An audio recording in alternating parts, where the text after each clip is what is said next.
that we tend to overlook? And what is it that really attracts people to all of this?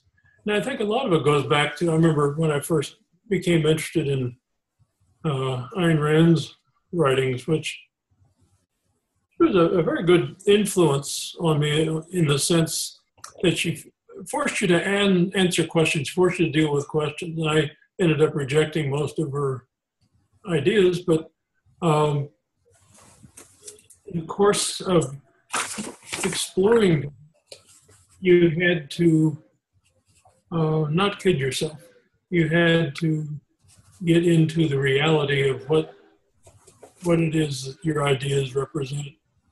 And I think the thing that I found so interesting about the contrast, even in Rand's writing, she liked to talk about, and her Randian supporters like to talk about the rational, logical nature of her thinking. But it was really the passion of it that I think was far more interesting. People shouldn't do things like this to other people.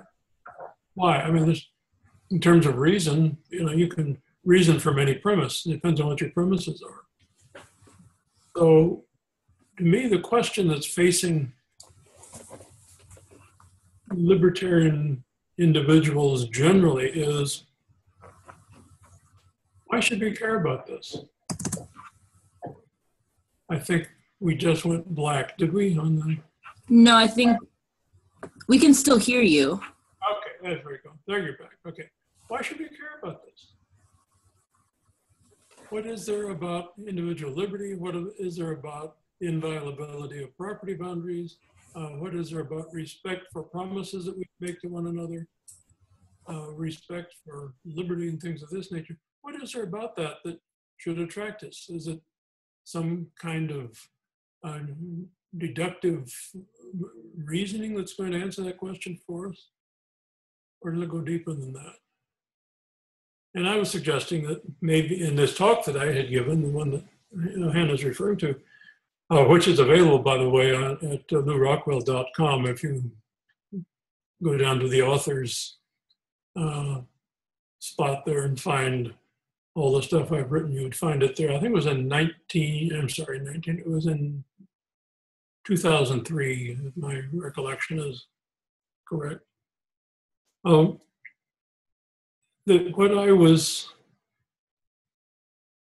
driving at, what I was suggesting toward the end of the talk is that maybe there was something in what the Luddites had to say about the early Industrial Revolution that we might want to go back and just look at. Please don't misunderstand me. I am not a Luddite. I am not in favor of machine-breaking riots and things of this sort. But maybe there was something that concerned them that we've just ignored when we managed to institutionalize our lives, when we managed to make ourselves inferior to institutions with which we identify ourselves, whether they are ideologies, religions, political systems, corporate enterprises. I was at a conference one time where some man introduced himself to me as, I am Xerox. Now think about that. I am Xerox. Not that I work for Xerox, but Xerox pays me a nice salary. I am Xerox. And how much of what we do in our daily life, just our sense of even having an identity, to what extent is our identity associated with something outside ourselves? And I finally, in the paper, ended up resorting to my Irish ancestors for some insight in their attraction to the leprechauns. I've always been a big fan of the leprechauns. And for people who aren't familiar with the leprechauns, for whom that phase of Irish folklore is not familiar, these are very interesting characters. These are people who are very, very protective of their gold. You take their gold and you're going to pay for it. It's going to be hell to pay for those who mess around with their gold. But the one thing the leprechauns will not jeopardize in their efforts to get their gold back is their liberty. They'll sit there and with a sense of anger and sadness and watch the thieves march off with their gold. But they won't give up their liberty they won't even risk their liberty in order to protect it. And I think there's a message in that for us. And maybe as libertarians, we need to think beyond simply economic analysis, beyond abstract moral philosophy, things of that sort, and ask yourself, why does it matter? Why does it matter whether someone wants to come around with a gun and take what you've got, or maybe take you? Why do we care? And I think that gets us into what I would consider, and for lack of a better word, I've never really come up with a good word that addresses this, but sort of a spiritual nature of what it means to be a human being. And I mean spiritual. I don't mean that in the sense of organized religion. I think that churches are probably the last place you find any satisfaction in seeking out a spiritual nature of what you're seeking. It's an inward seeking. And where do we begin with that? I think we have to begin with it inwardly, and we become so attached to the identities from the outside world that we think are more important. And sometimes we just think, well, we can't do that. I mean, what's the point of all that? Reminds me of the caterpillar character in Alice in Wonderland. I don't know if do people even read Alice in Wonderland anymore? Yeah, people still do. Yeah. And, but there's this wonderful period in the story there where he's asking Alice, who are you? But yes, but who are you? I want to get back home. Yeah, but who are you? And there's some element of that in The Wizard of Oz as well, isn't there? That here's Dorothy, who is looking for wizards, looking for magicians, so to speak, looking for outside leaders to provide them with courage, to provide them with wisdom, to provide them with strength and all these other things. And at the end, they finally find out that these are qualities that were always within themselves. They only needed to discover them. And when you do that, then you can go home. And that's what I was getting at with this paper. What is the inner self of Hannah and any of the others of you individually? And I have a hard time reading your names on the screen there, but what is your inner nature such that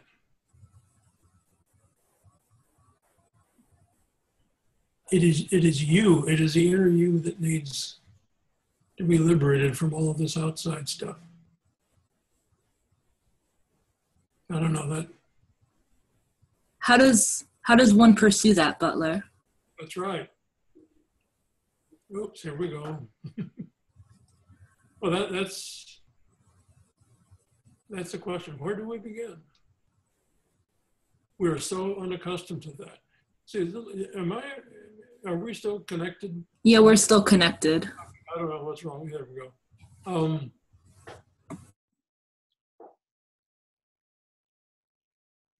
One of the most important questions, I think maybe the most important question that we never manage to ask ourselves is the question, who are you? The question, how do we know what we know? How do you know what you are with respect to all of these external identities? Where did they come from? Were you born with them? I had one of my colleagues at the law school where I taught once tried to convince me that an unborn child acquires DNA only after it's been born. I mean, this is foolish thinking, isn't it? Really childish stuff. So where does that begin? See, as little kids, we didn't have any problem with that. As small infants, we just crawled around on the floor and did things and discovered things that we're just curious about. We crawled around and maybe picked up a pen from off the floor and put it in our mouths. Why does a baby put a pen in its mouth? Well, Aunt Edith across the room shrieks, "Oh, look out. Baby's going to eat the pen. Baby's going to eat the pen." I've never heard of a baby eating a pen. What's the baby doing? Baby is exploring.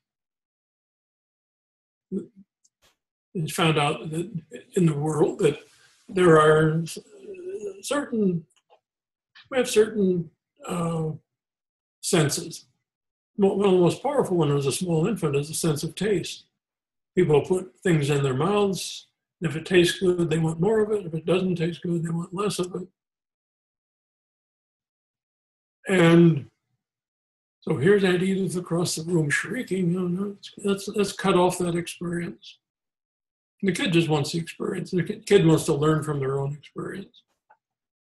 And pretty soon, there are all these other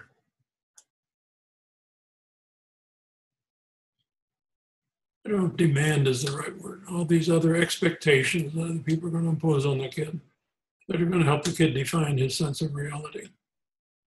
What is your purpose, little Johnny? Your purpose is to go off to war and get your brains blown out for the good of the state. Why would I want to do that? Because you are the state.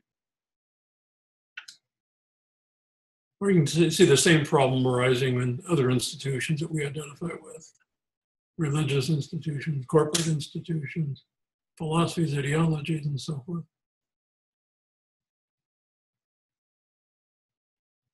Any responses or any questions that arise from that? Yeah, I may have one for you, Butler. So the whole concept of the inner self is definitely very important to me, and I think very important to a lot of us as we kind of, in terms of personal development, as well as just sort of philosophical questions. A question I often have, and I ponder when I'm thinking about the concept of inner self is, how do you know when you found it, and how do we know an inner self is a valid concept? Like, how do we know it describes something that exists? And once we get there, how do you know you've gotten there? What's been your experience of that? Maybe you have an example from your own life where you've kind of dumped one of those external identities and gotten closer to that true self. Those are very good questions. And it reminds me of my all-time favorite professor of anything that I had in the school system was Professor Malcolm Sharp, with whom I studied at the University of Chicago Law School. And Malcolm was a devotee of the Socratic method of learning. That's a method I used in law school to the annoyance of most of my students. That you set up a series of questions. You set up, the students read some cases and you throw in some facts and you change the facts and you add in something else. And then ask students to play around with that. And at the end, so many students say, well, what's the answer? There's no answer. There's no answer to these questions. As Malcolm used to say, I think it's completely correct on this, that the quality of your understanding of anything consists in improving, not getting more answers, but improving the quality of the questions that you ask. When you get down to asking questions at an ever deeper level, you eventually reach the place where the question often answers itself, the understanding of it. What year was the War of 1812 fought? Oh, that's easy. That's where we're well trained for that, aren't we? But we're not trained to learn how to think. So you get in a situation, let's say in a classroom situation, where the teacher asks, when was the War of 1812 fought? Everyone raised their hand. I know. 1812. Follow-up question. Why was the War of 1812 fought? What were the consequences of the War of 1812? I'm always fond of asking my students, one of the landmark cases in constitutional law was the Marbury versus Madison case, which was a pure usurpation of power on the part of the Supreme Court, but that's another question. And so I've often asked them, how would constitutional law in this country have developed had Marbury versus Madison gone the other way? You get those kinds of responses like, what do you mean? That's a nonsensical question. No, it's not. how would things be if they were different? Well, different how? And you start playing with these questions. Instead of looking for answers, well, yeah, it was, here's the way you do that. You say, well, why should we be doing that at all? Why should people be doing things like that? Forget about, whether or not procedural due process was followed or not. American law is just replete with all kinds of cases dealing with procedural due process. Even Nazi Germany was. Nazi Germany was insistent on procedural due process. But look at all the terrible things they did. One of the books that I wrote, I dedicated to Sophie and Hans Scholl and the members of White Rose. I don't know if any of you are familiar with that. These beautiful, beautiful people, 20-year-olds, that most of the ones that I'm familiar with lived, well, they spent their time putting out publications that revealed how fundamentally evil the Nazi regime was. There was a Lutheran minister, I guess, who was sort of stimulating their activities and their thought in this regard. And of course, they were found out and arrested and tried, and as soon as they were convicted, taken in the back room and beheaded. And we say, well, that's terrible. And yet we live in a culture where we now have politicians and other useful idiots that are suggesting, well, people like Ed Snowden, Julian Assange, Chelsea Manning, these people should all be put to death. It's the same logic. It's the same reasoning that resulted in the deaths of Sophie Scholl. Is that the quality of the world we want to live in? Where do we make the case for that? Do we make the case for that in case law? Well, the case law is made by the courts. The courts are part of the political system. How often do you find the courts coming up with inquiries that really advance the quality of what it means to be a human being? Not very often. So that questioning has to go beyond what the courts are saying, what the politicians are saying, and so forth. Because they're going to have a vested interest in keeping things as they are. Those are good. Those are you got the start going. How do I know when I'm there? By what standard do you judge this? I have a quick question. Are there any exercises, thought exercises that you do that to really kind of evaluate things or to break yourself out of a way of looking at something? Because I think we get caught up in this kind of the flow of life. But is there a way that you can stop it and kind of force yourself to challenge some of your, really ask those why questions? Well, the why question, I like your use of the word why. That's been my favorite word in the entire English language, why. I don't know. One response to that is that, or would be that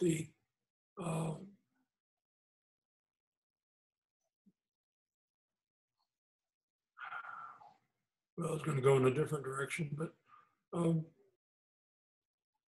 responding to things that you see in the news, for example, things that you see politicians say, not that these people are ever worth listening to for any other reason, except for the same reason you might listen to a mugger out on the street.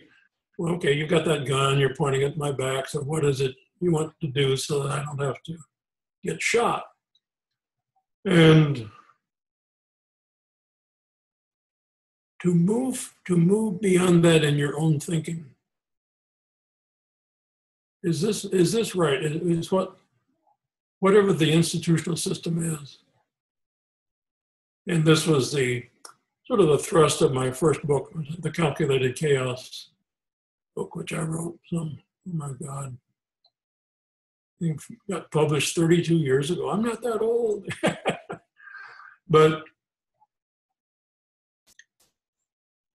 the ways in which our institutionalized attachments, our institutionalized identities are destroying us.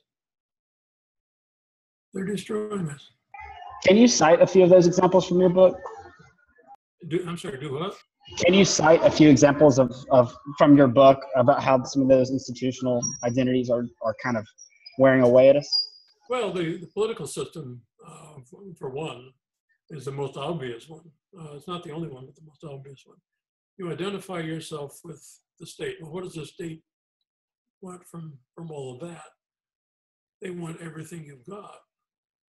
They are prepared to use any amount of force that is necessary to get your compliance. Keep in mind, the definition of a political system, the definition of the state, is that it's a system that enjoys a legal monopoly on the use of violence. Ask any political science professor about that. They might choose a different word, well, not violence, maybe coercion or something, but it comes down to violence. You do what I tell you, or I will ultimately kill you. And this is why I see I really feel sadness for so many of the young people who go off to war. Because there weren't enough people in their lives, family or friends or whoever, who counsel them against that. Why do you want to simply be a servo mechanism for the state? Why do you want to be a resource? I remember when George W. Bush's press secretary was referring to the question of how many, some journalist had asked how many American soldiers had died in the Iraqi war. And someone had given a number, 2,500 or whatever it was at the time, and the press secretary said, well, that's a number. That's the state's attitude toward you. You're just a number, you're just a resource. And having identified yourself with the state, if you've done that, if you've identified yourself with the state, then by definition, the state's purposes are superior to yours. You're going to fight and die for the state in order to achieve some purpose greater than your own life. You mentioned the man introducing himself as Xerox, and so that would be like a company, right? So this would be on the commercial side. Do you think that, obviously with the state, you've indicated it's very destructive to align yourself with an inherently destructive entity. But what about productive entities? Do you contrast aligning yourself with a large kind of soulless corporation as different categorically from maybe a smaller company that you align with the mission of, that you feel you're still identifying with it? Or how would you navigate that? How would you keep yourself, I guess, from getting caught up in a commercial?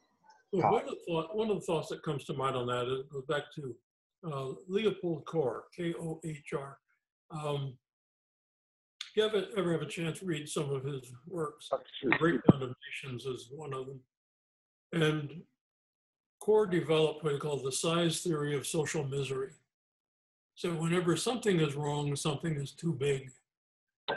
And I think in some sense that's correct. I think political systems are dangerous no matter what, but large political systems are more dangerous than small ones. I was back home in Nebraska a number of years ago. My wife and I are both from Nebraska. She's from a very small town, about 1,400 people or so. And we needed to check on something that was more of a safety thing than anything else. So I went over to the town marshal's office and asked if one of their deputies could come over and just check this out. And the woman who was in the office said, well, all the deputies are gone right now. So they're out trying to find a lost dog. I think how nice it would be if police systems were confined to helping people find lost dogs. But we know they want to do far more expensive things. So size, I think, is a factor. the notion of institutionalization does not imply lack of cooperation with others. We are social beings. Just as, if when we were born, our mothers had just dropped us along the side of the road and walked on, none of us would have made it. The species wouldn't have made it.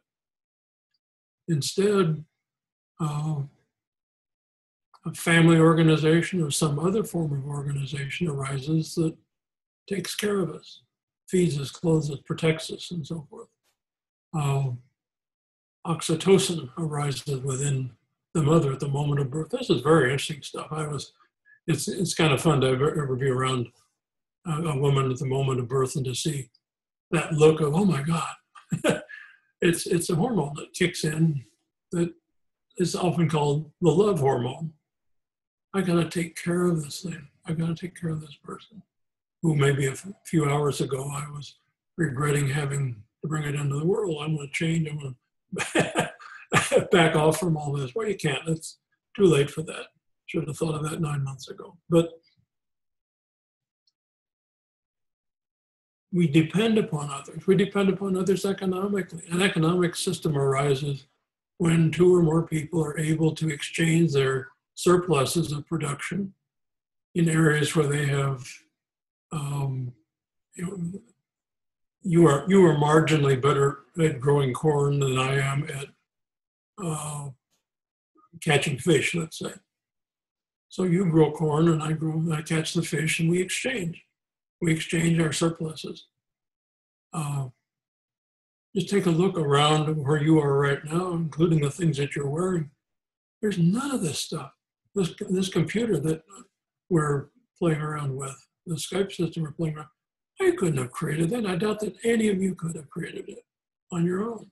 But people who had absolutely no interest in us, no interest whatsoever in this conversation or anything else, created this for other reasons. They found it economically beneficial. And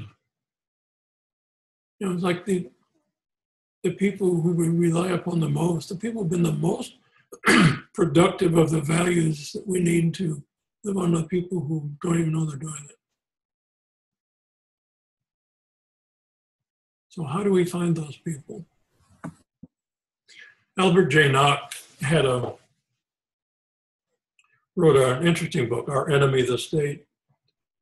And in it, Nock said when the system collapses, and hang on to your chairs if you haven't already figured this one out, but the system has already collapsed.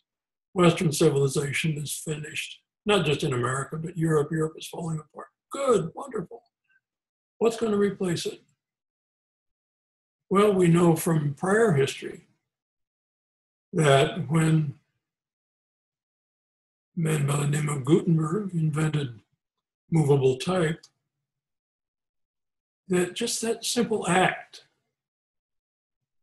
opened up the expansion of information available to people at the time. Out of that, we got the Enlightenment, we got the Reformation, we got the scientific revolution, we got the Italian Renaissance, all the Industrial Revolution. All these things developed out of just that simple invention.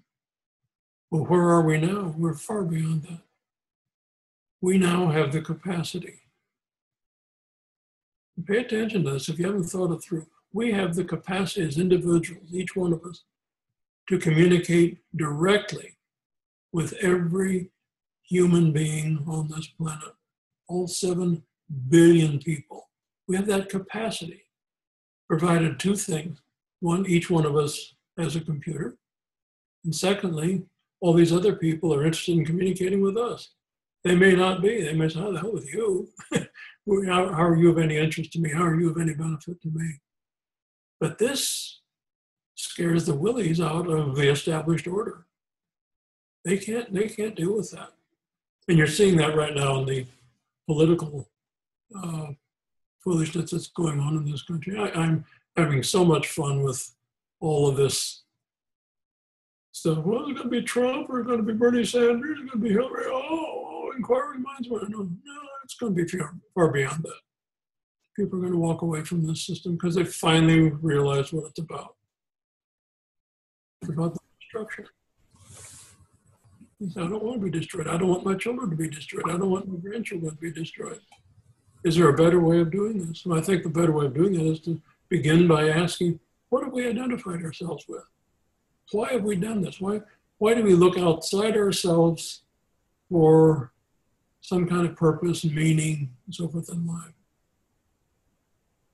We're all born as individuals, aren't we? Really, have you ever thought it through? When our fathers, how can I say this politely, let loose these 200 million sperm during a particular evening of entertainment, one of the sperm got to your mother's egg faster than the others. That's true of every one of us. You were the first one to get to the egg. You were the first one to fertilize your mother's egg. And the other 200 million didn't make it. And once that happened, you acquired something that gives you further individuality, some DNA. So the people who want to start talking about the importance of collective identities and so forth, forget it. We are individuals. We live and die. We are born as individuals. We die as individuals. We act as individuals.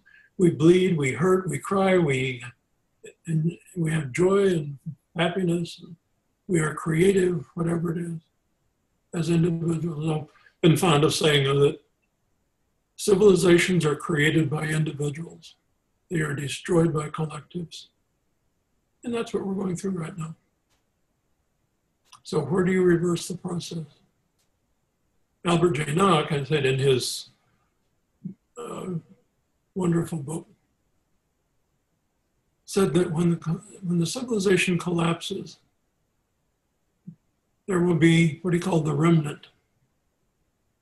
The remnant are those people who will understand what the principles and the conditions are that are necessary for reestablishing a productive, decent, peaceful society. And I think you're seeing these people. I'm seeing them in the faces I'm looking at on this screen right now. Young people who know that they have a price, they have a cost associated with all this stuff. You contrast that with, I had an interesting experience in one of my classes. This is for people who were about 2 months away from graduating from law school. And I was teaching a course on property transactions. And I asked just a question. I was trying to see if they had some understanding of what the conditions are that would be necessary for living in a free, peaceful, productive type of society. And I was thinking, well, maybe they have some understanding of the importance of property ownership, the importance of living up to the contracts, the promises that you make, etc. And when I opened up to questions, the responses rather, I got the same responses from all of them. Free food, free clothing, free housing. I said, these are people who are going to be out practicing law in a few weeks or a few months. And so my response to them was, and who's going to provide all of this? Who's going to bear the cost of all this free food, free housing, free clothing, and so forth? And they just stared at me like, no, what does that mean? That's what we're up against. And I think what people have, what Nock referred to as the remnant, are the ones who are searching for this. Where does it go? It's not going the direction that we've come from. That's destroyed us. Over 200 million people. And that's a very conservative estimate. I've used that figure, and I've had people who studied in that field saying, well, you say 200 million, it's much more than that. But okay, it's 200 million. In the 20th century, political system destroyed, killed more than 200 million people. That's 2 million people a year in wars, genocide, and so forth. Is that the way you would identify the ideal political system, political social system you'd want to live under? Yeah, I want to live under a system where the state goes out and murders people. Yeah, isn't that a good idea? Let's start with those people who tell the truth. let's start with Ed Snowden. People, yeah, he's telling the truth about it. But we can't have that. Think about the consequences of that. Anyway, that's. How you mentioned that you think that you say Western civilization is all but dead or already kind of has collapsed fundamentally. How does a young remnant, if you will, go about reigniting individualism to people, particularly whenever you look around, you still see a lot of collectivism? How do we really get people out of that and reach them and show them that kind of spark? Good question. It is our need for social relationships. And we do it. We are social beings. We are not hermits. If we out and tried living by ourselves in a cave, none of us would make it. We just really wouldn't. So we need social relationships, relationships with other people. On what basis can we have that without it being destructive of one another? Can you and I cooperate in ways that don't destroy or harm either one of us? You know, people have often asked me, has there ever been an anarchistic society, for example? And I said, yeah. Hold on for just a second. Brittany? Do you want her? No, I need light. I think the light is on in here, or is off. Look how you live your lives. You go to a grocery store, you're driving out on a freeway, or you're in a classroom with people and so forth. Very peaceful, isn't it? At least it is in my area. I haven't seen anybody go into the grocery store where I shop with a gun and say, okay, I need all this stuff that's in my basket here. Give it to me or blow your brains out. I've never seen that. If you dealt that way with your friends, you wouldn't have any friends anymore. If you did that with people that you work with, you'd be fired or put in a cage or something. So the marketplace is a good example of that. The marketplace is a way in which we can cooperate with one another, even cooperate with people we don't even know. There's a wonderful little essay by Leonard Read. Leonard Read, in my estimation, is the modern father of libertarian thinking. He really was. He founded the Foundation for Economic Education. When I was first getting into some of these ideas about 60 years ago, Leonard Read was one of the few people that was really around to provide any leadership in this area. But he did a wonderful essay called I, Pencil. How does a simple thing like a pencil come into being? The pencil that you're writing with, think of its origins. You know, the carbon we call lead, it's not lead, it's carbon. The wood that encases that, the rubber at the end of the pencil that we use for an eraser, the metal that we use to hold all that together. These items are all provided by people who don't know that they're creating a pencil. You know, it's very orderly. The marketplace is very orderly. It's orderly in the sense that how do we know when there's some change that should be made? I remember a few years back when they had this terrible hurricane off the East Coast. It really hit North Carolina badly. And a lot of the electrical and gas systems were out such that people were very cold and didn't have any way of heating themselves. Guess what happened? Price of blankets went up. Stores that had blankets for sale found there was an increased demand over their supply. When there was an increased demand over supply, what happens to prices? Yeah, they go up. And so the politically minded people saw that as a terrible act of greed and so forth. We should put a stop to that. So then call in the legislature to criminalize this. But what they did was call in the legislature to prevent the solution to the problem. Because what happens when the price of blankets goes up in North Carolina? What blanket manufacturers up in New England get the message. Whoops! What we used to sell for $50 or selling for $100 down there, ship them out and get them out there as fast as you can. And pretty soon the increased supply brings down the price, doesn't it? Who directs that? Nobody's directed. The market directed. The pricing system. We really don't have much of an appreciation of how the pricing system is really the most effective regulator of goods and services in our world. Prices go up. The people who have those things for sale want to supply more of it, and vice versa. So we learn to look for those informal, very informal systems that operate in the world.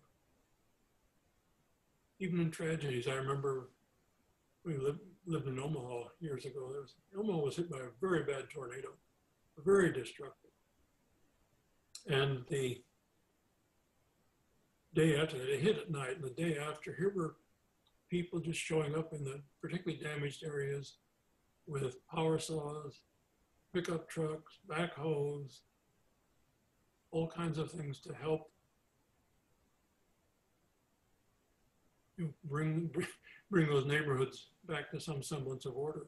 The same night that the tornado hit, you had private parties, churches, for example, that said, well, anyone damaged by the tornado doesn't have their home to live in can come stay at our church without charge. Motels did the same thing. Moving and storage companies, truck rental companies did the same thing. People whose homes have been damaged, you want to bring your valuables to our facility, you can store them there free of charge for 30 days. One of the radio stations became a centerpiece for people to communicate in and out of Omaha. You know, somebody out in Scottsbluff might wonder if their friend or their relative in Omaha is doing all right. So they get a message in, and somebody in Omaha would find out the question, and yeah, the Smith family is okay. I'll do that for them. This is going on in so many ways, and so many undertakings, and yet nobody organized it. It just happened.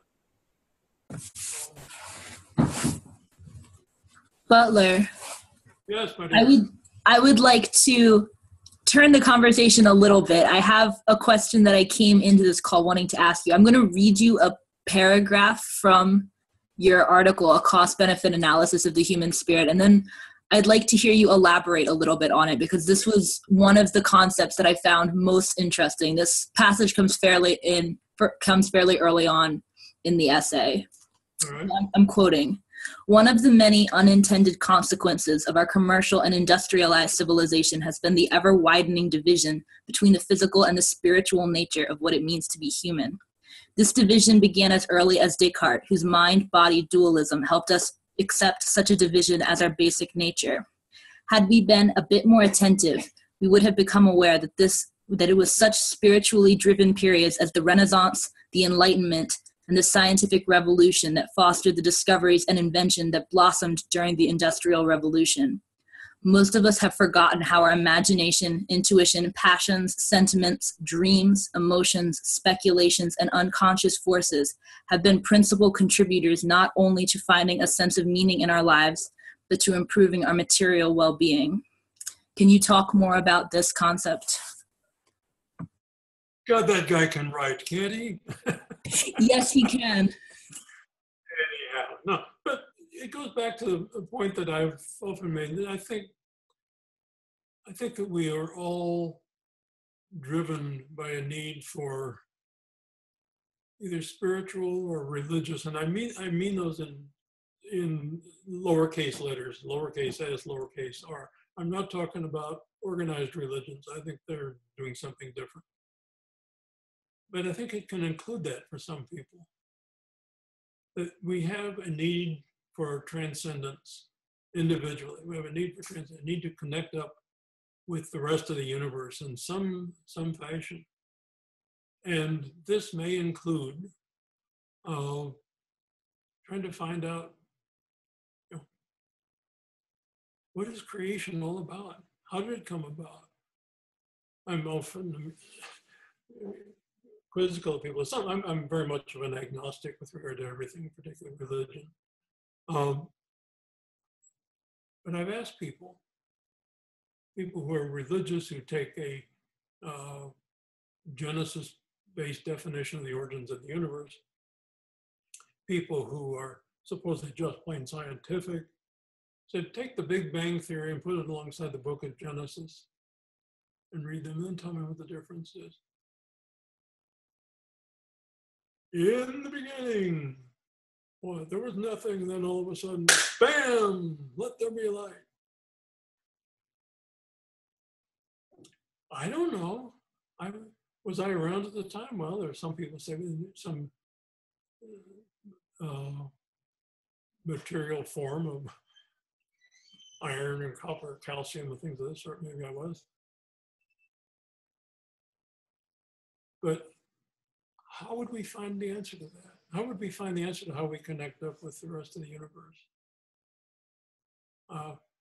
You see, I think that even the people who are driven by a search just for wealth, for money, people who are driven by desire for power, for fame, whatever it may be, are operating in this area of trying to seek transcendence. My name will go on forever. Whether it's Ford Motor Company, or Chrysler, one of these other, any of the other businesses, my children will inherit this, and then that name will go on forever. Politically, we have a president who's just leaving office tonight, who's wondering, what is my legacy? Which means what? How will I be remembered in history? Will I be remembered in history? Whose history? I think we're all driven by this. Science is driven the same way. I think science and religion are driven by the same kinds of inquiries. Where did it all come from? Where is it all going? And what rules are in place while we're here? So maybe this is a place to begin, is to say, okay, what if I have this need for transcendence? I have this need to connect up with other people. Am I going to connect up with other people if I'm constantly in conflict with them? If I'm at war with them? If some institution that I identify with said, no, you got to go kill those people. They're bad people. Does that connect us up with others, or does it put us in conflict with others? I'm very encouraged. One thing I'm just kind of paying some attention to is all this interest that people now have, or so many people have, in tracing their ancestry. There are organizations that will help you do this. And it's a very personal thing. Yes, my ancestry goes back to such and such a point in time. I did one of these recently. One of my daughters gave me one of these services as a Christmas present a couple of years ago. One of the things I discovered was that one line of my ancestry, a major line of my ancestry, ended up in the Iberian Peninsula, which is basically what we now call Spain and Portugal. And they were kind of locked in there for thousands of years, maybe back at the time of the latest ice age. And how were they locked in? Well, they had this big glacier out there that was keeping them from being able to move around. And then, fortunately, the planet warmed up. We had global warming. And this was a very liberating thing for my ancestors. They were now able to move into other parts of Europe.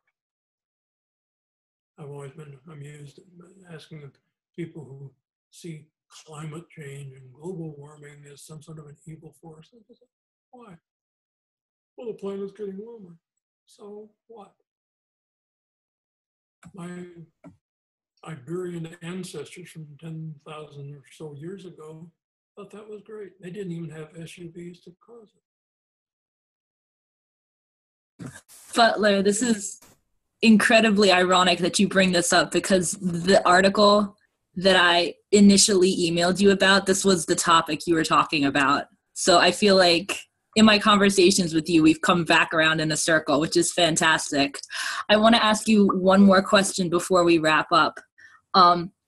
Why is there a parallel between these times of spiritual enlightenment and these times of scientific revolution and human advancement? Why do these two go hand in hand? Good question. How do you answer it? Did you ask me to answer it? Yes. I began by suggesting to you that I have long been a fan of the Socratic method. You've got the answer.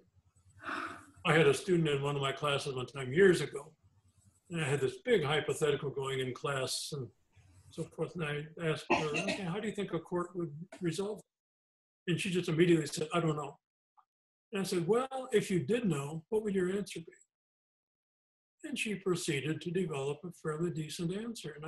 And she said, well, I knew that, didn't I? And I said, well, you gave a pretty good impression that you did. You did a pretty decent answer. She said, so why would I have immediately responded that I don't know to your question? And I said, well, maybe that's a question you ought to examine on your drive home from school today.